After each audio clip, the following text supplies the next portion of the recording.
उसके बाद ही इनमें फ्रूट्स आते हैं और फ्रूट्स का साइज बड़ा होता है। 2 महीने के अंदर अंदर फ्रूट्स दे दिए थे। फ्रूट्स का साइज छोटा था, मगर तो जब मैं इनको बाहर निकाल रही थी तो मुझे इतनी दिक्कत हो रही थी। कलियां दिखी थी लेकिन फ्लावर्स उतने अच्छे नहीं हुए। लेकिन इसमें कीड़े देखने को मिल जाते हैं, थोड़ा पेशेंस रखिएगा।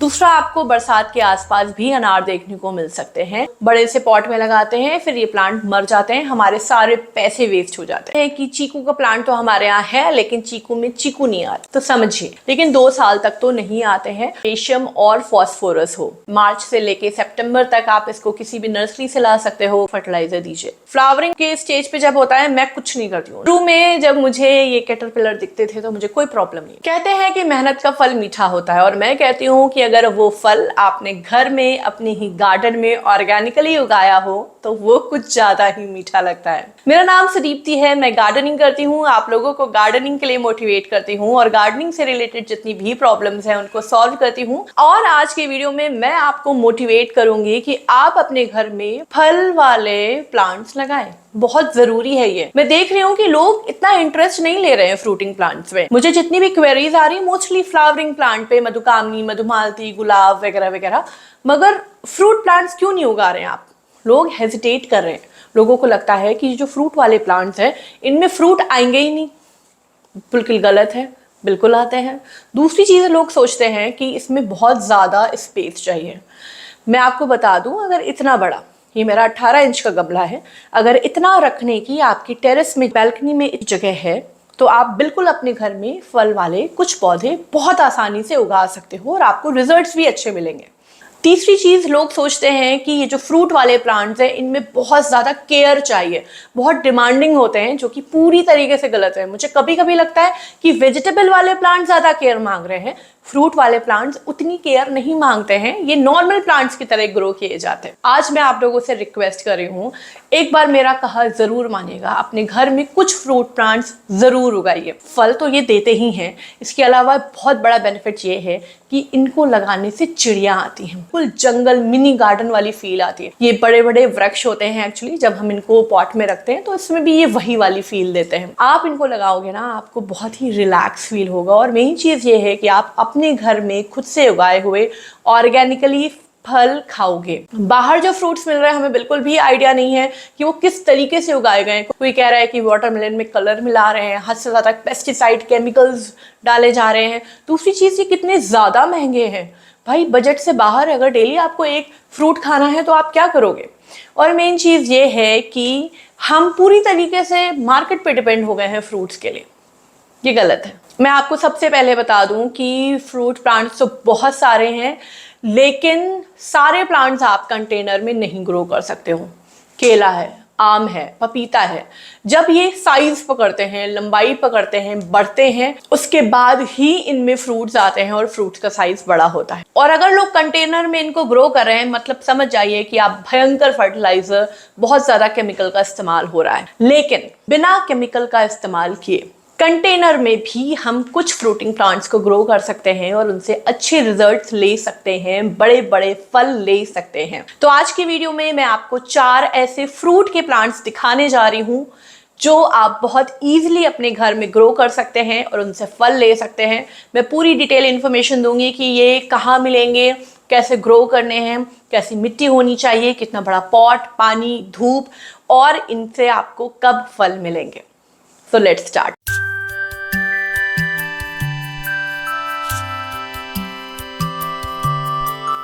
प्लांट नंबर 1 है शहतूत, यानी कि मलबरी। बहुत ज्यादा फायदा करता है ये, इम्यूनिटी को बूस्ट करता है। स्किन से रिलेटेड कोई प्रॉब्लम है या डाइजेशन में कोई प्रॉब्लम है या विटामिन सी की कमी है, आयरन डेफिशिएंसी है, आपको ब्लड को प्योरीफाई करना है, आप इसका सेवन करिए, बहुत फायदा होता है। इसकी जो पत्तियां है ना, वो भी हर्बल टी की तरह लोग यूज करते हैं। ये सारी चीजें मैंने सुनी है। इनका सेवन करने के पहले आप किसी एक्सपर्ट से एक बार राय जरूर ले लीजिएगा। शहतूत का प्लांट आप बीज से लगा सकते हैं कटिंग से लगा सकते हैं या नर्सरी से ला सकते हैं। बेस्ट तो यही है कि ज़्यादा कॉम्प्लिकेटेड मत करिए चीज़ों को और नर्सरी से ले आइए। नर्सरी से लाने का जो टाइम है वो है मार्च से लेके सितंबर, इतने बीच में आप कभी भी इसको ला सकते हैं। ये एक टिपिकल गर्मी वाला पौधा है, गर्मी के सीजन में खूब बढ़ता है, बहुत अच्छे से ग्रोथ करता है।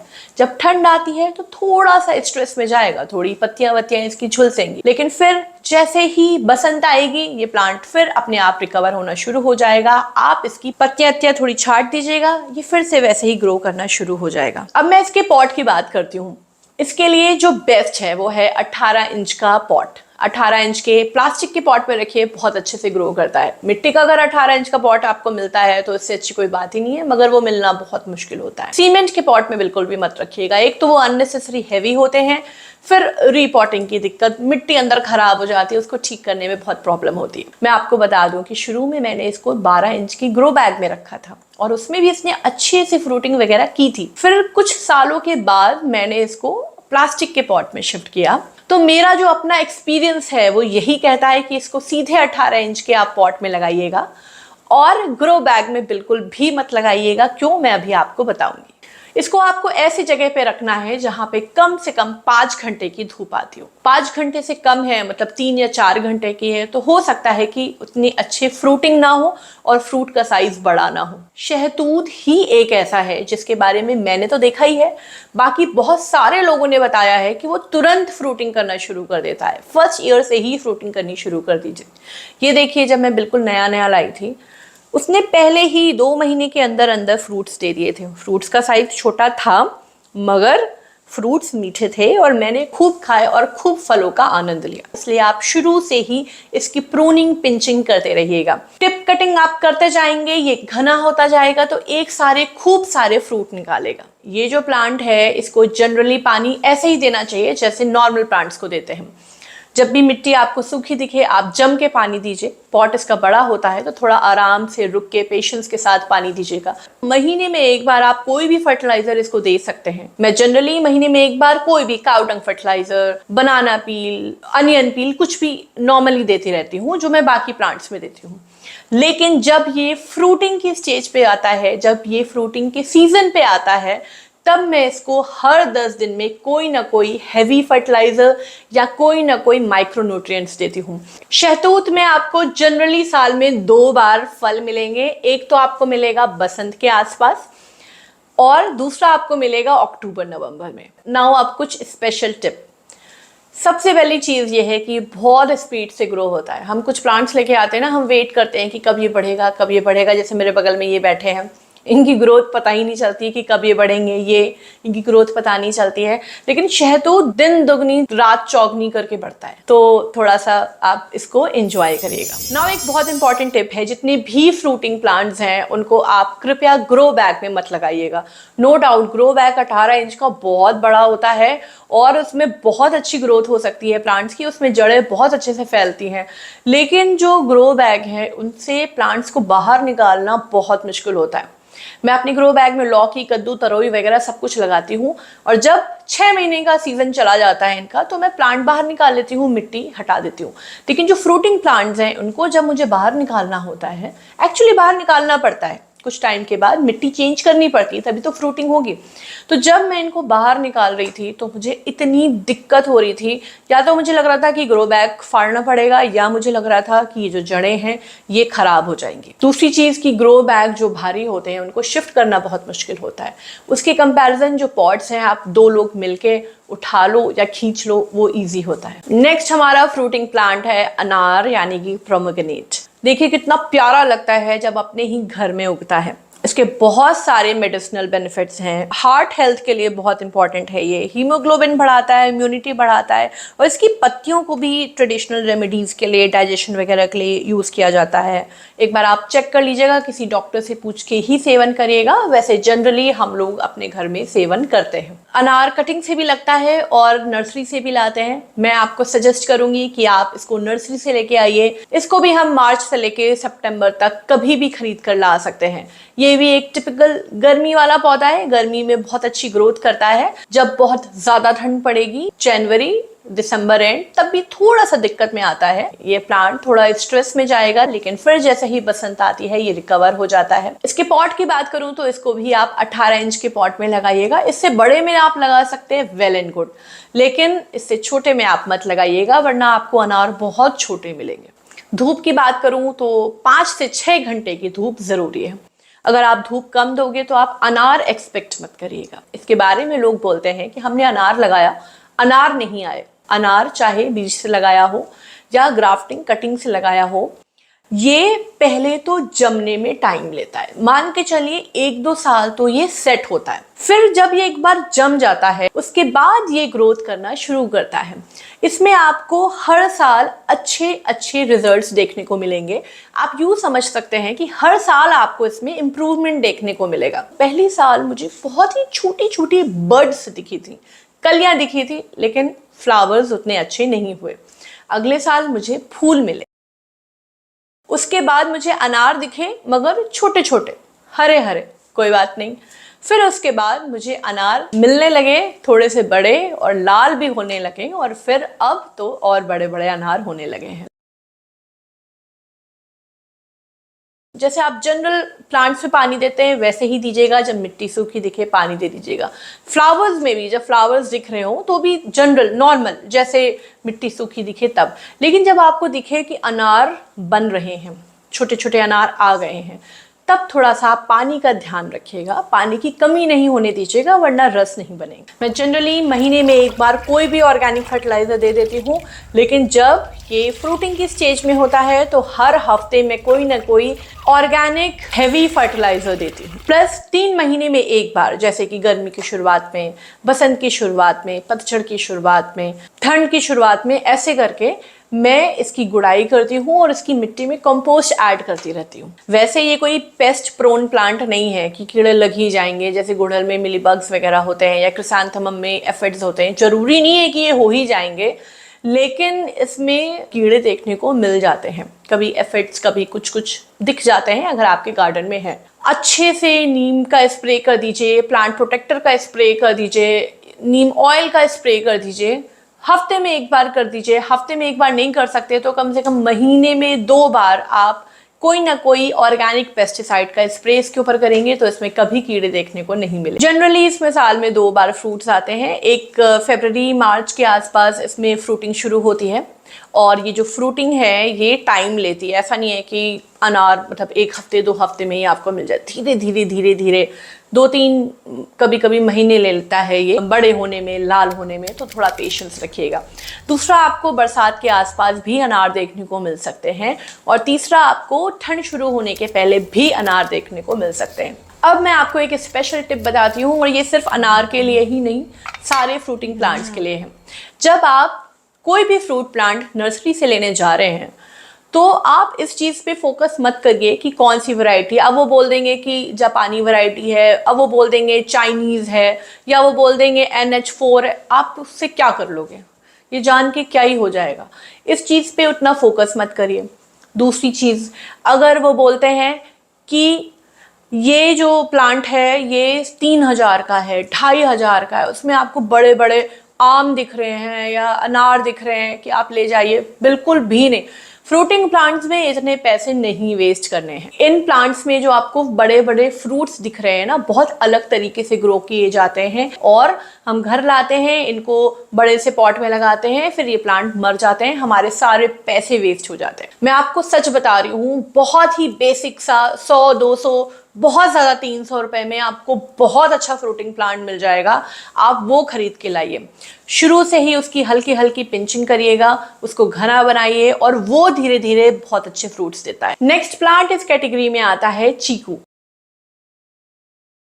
चीकू के भी बहुत सारे मेडिसिनल बेनिफिट्स हैं। नेचुरल शुगर देता है, फाइबर इसमें बहुत ज़्यादा होता है। अगर आपको थकान रहती है, वीकनेस रहती है, एनर्जी नहीं रहती है, तो आप इसको खाइए। प्लस इसकी जो पत्तियां हैं ना, उसके भी बड़े फ़ायदे हैं। बहुत सारी मेडिसिनल प्रॉपर्टीज़ होती हैं, एंटी बैक्टीरियल, एंटी इन्फ्लेमेटरी होता है, स्किन के लिए, गट हेल्थ के लिए बहुत अच्छा होता है। और लोग कहते हैं कि चीकू का प्लांट तो हमारे यहाँ है, लेकिन चीकू में चीकू नहीं आता। तो समझिए प्रॉब्लम क्या है। सबसे बड़ी प्रॉब्लम ये है कि जो चीकू है वो शुरुआत में फल नहीं देता है, उसको थोड़ा सा टाइम लगता है, एटलीस्ट 2 साल तो लगते हैं। आप लकी हैं, थोड़ा बहुत ही अच्छी वैरायटी का मिल गया है, थोड़ा पहले आ जाए तो बात अलग है, लेकिन 2 साल तक तो नहीं आते हैं। हो सकता है 1 साल के बाद आपको फ्लावरिंग देखने को मिले। ये भी एक गर्मी वाला पौधा है, आप इसको मार्च से लेके सितंबर तक नर्सरी से खरीद के ला सकते हैं। वैसे कटिंग से भी लगा सकते हैं और बीज से भी लगा सकते हैं, बट बेस्ट यही होगा कि आप इसको नर्सरी से लेके आइए। मैं जब इसको नर्सरी से लाई थी तब मेरे पास इतना बड़ा पॉट नहीं था, तो मैंने इसको 12 इंच के गमले में लगाया था। तो ये ठीक है, शुरू में आप अपने किसी भी प्लांट को मिट्टी के 12 इंच के गमले में भी लगा सकते हो अगर आपके पास बड़े पॉट्स नहीं हैं, मगर ग्रो बैग में मत लगाइएगा और कम से कम 1 साल के अंदर अंदर इनको बड़े पॉट में शिफ्ट ज़रूर कर दीजिएगा। अब ये जो 12 इंच में था इसने हल्की फुल्की फ्लावरिंग की 1-1.5 साल बाद, लेकिन फ्रूटिंग तो नहीं की, छोटे छोटे फ्रूट्स भी नहीं दिए। तो फाइनली मैंने इसको फिर बड़े पॉट में लगाया है। चीकू का जो फ्रूट होता है ना, उसको बहुत ज़्यादा न्यूट्रिएंट और बहुत ज़्यादा एनर्जी चाहिए होती है। कम से कम 6 से 7 घंटे की धूप ज़रूरी है। इसकी आप बहुत ज़्यादा प्रूनिंग मत करिएगा। शुरुआत में जो मैंने थोड़ी बहुत की, फिर मुझे रियलाइज़ हुआ कि मैंने इस प्लांट को इतना घना कर दिया है, इसमें एक साथ इतनी सारी फ्लावरिंग हो गई है कि वो सारे के सारे जो फ्लावर्स हैं वो छोटे छोटे चीकू बन गए हैं, कोई भी बड़ा नहीं बन पा रहा है।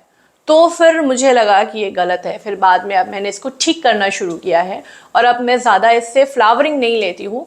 मेरे इस पूरे पौधे में 6 से 7 चीकू हो, बड़े बड़े हो, यही बेस्ट है। तो हद से ज़्यादा प्रूनिंग करके घना मत करिएगा। दूसरी चीज़, इसमें महीने में 1 बार आप कोई भी फर्टिलाइज़र दे दीजिए, लेकिन जब ये फ्रूटिंग की स्टेज पे होता है, जब आपको इसमें फूल दिखने लगे और फूल जब हल्के हल्के चीकू बनने लगे, तो आपको भयंकर हैवी फर्टिलाइजर्स देने होंगे जिनमें हाई पोटेशियम और फॉस्फोरस हो। फिर मैं इसको हर हफ्ते फर्टिलाइजर देती हूँ। चीकू ना बहुत स्लो ग्रोथ करता है और जो चीकू का साइज है बहुत धीमे धीमे बढ़ता है। इसमें मैंने आज तक कोई भी पेस्ट नहीं देखे कि हाँ चिड़िया बैठती हैं, पेस्ट नहीं देखे। चीकू का जो मेन सीजन है, जो मेन इसकी फ्रूटिंग होती है, वो फरवरी से लेके अप्रैल तक आपको दिखेगी।